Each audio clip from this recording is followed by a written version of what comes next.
Congratulations, you have friends! This means you can partake in a rare form of play called co-op. In this mode, you can play together in the same world, dividing up the tasks amongst the 2 to 4 of you for convenience. Or you could compete to see who is the best farmer of the group. But how do you set all of this up? No worries, we've got you covered.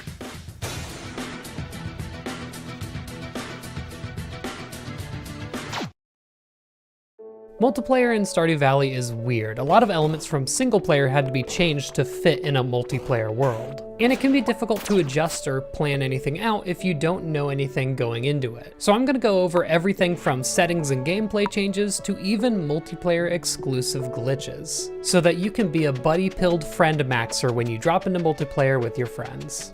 Before we get too into it, I need to make this clear. Mobile does not have multiplayer. It was never planned to have multiplayer, and unless something changes in the future, it will not have multiplayer. And I would love to eat my words on this. It's also not available on PS Vita. Sorry. If you're playing on console or PC though, you can play with up to 4 players, and with the release of version 1.6, 8 players on PC. Technically on PC there never was a limit to how many players you could have. There's a value in the preferences file that you can change to be as high as you want, raising the limit for player counts almost indefinitely. Or at least as high as the game can handle. But now it's official.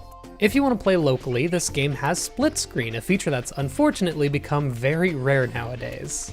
To start split screen, you need a second cabin on the farm, either by building one at Robin's or starting with one, which I'll go over in a second. Then go to your options, scroll all the way down, and select local co-op.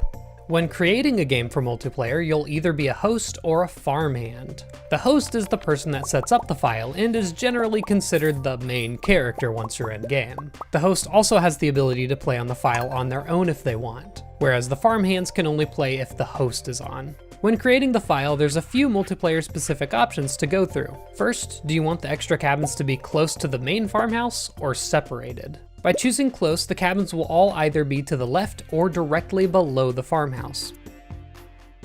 By choosing separate, each map has predetermined spots that the cabins will appear in, and I'll show all of them on screen right now. Once you get started, you can always move any of the buildings at Robin's place, giving you clear out a space for them. The second multiplayer option is for your wallet. You can either have one collective pool of money to add or take from, or separate wallets for each player. If you choose separate wallets, the person who physically buys, sells, or places an item in the shipping bin will be the one to have their wallet affected. All players can use the same shipping bin, and the game will still keep track of who put in what. The third option, while it's not multiplayer exclusive, does have some use. It's the profit margin. By changing this, you'll make less money from selling items. Some players choose to do this on multiplayer farms to balance out being more productive from having more players at once. The game already balances having a lot of players a little bit because everyone needs to buy their own backpack upgrades and get their own tool upgrades and stuff like that, but this can add a little extra challenge.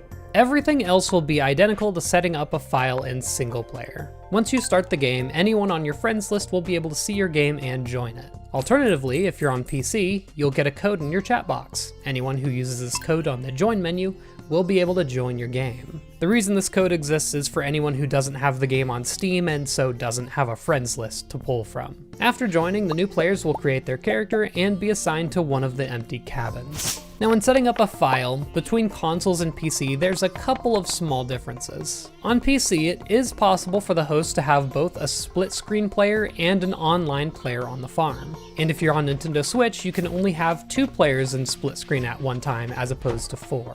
And unfortunately, there is no cross-platform play.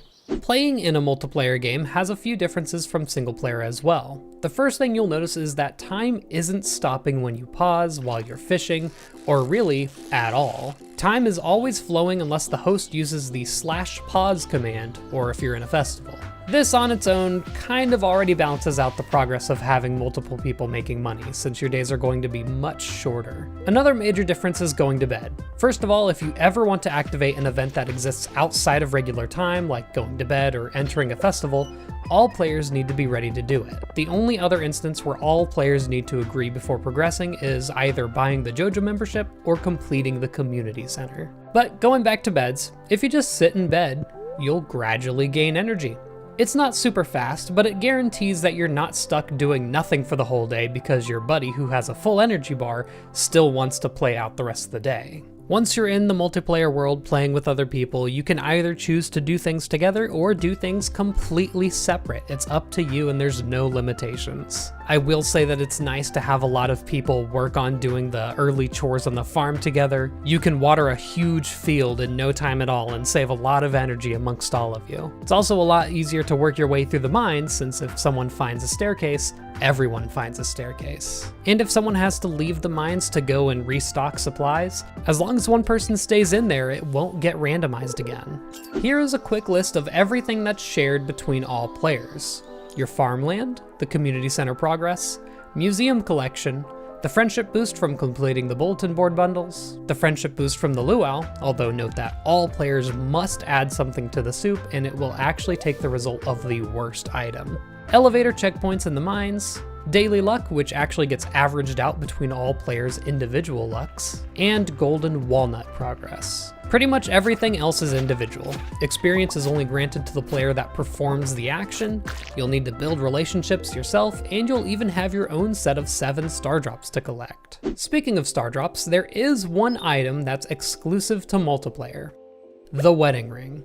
This is a craftable recipe bought from the traveling cart. It allows you to marry the other players, and at the trade-off of not having to gain friendship with other players, it's a very expensive recipe, needing 5 iridium bars and 1 prismatic shard to craft. But if you do choose to marry each other, you'll both immediately get the marriage star drop the next day.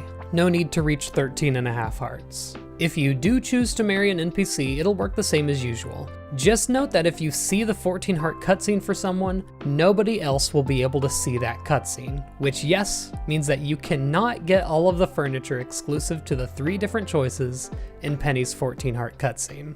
Now for what you really want to know about: multiplayer exploits. Of course, feel free to use them if you want, I won't judge. First is duplication of, well, just about everything. There's a little bit of desync between you doing something and the game registering that you did something in multiplayer, which means if both you and another player do the same thing at the same time, the game will think both of you did it. You need a lot of wood.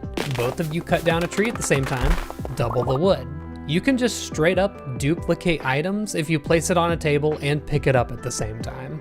Then there's a few systems in the game that just doesn't account for multiplayer. Let's look at the carpenter real quick. When you buy a building, it'll only check to make sure that you have enough money when you select the building, but it won't charge you until you place it. So if another player is, say, buying 50 bean starters at the same time, placing the building will only cost whatever money you have left. You can also use this trick to place 2 buildings at the same time for the price of 1. And all of these tricks that work with buildings at Robin's will also work with animals, since it also does the check first and then the charge when you place it. And to finish this off, I'll leave you with a little fun fact. If you are a farmhand in a multiplayer world, there's a very small chance that you may be tone deaf, which means if you try to play the piano in Elliot's house, it'll be slightly out of tune, and if you try to play the harp emote, it will also be out of tune. Other than that, it has literally no gameplay effects. Thank you all for watching. Hopefully you now understand the ins and outs of multiplayer. Go out and have a fun and safe time. I'll see you in the next one, and good night.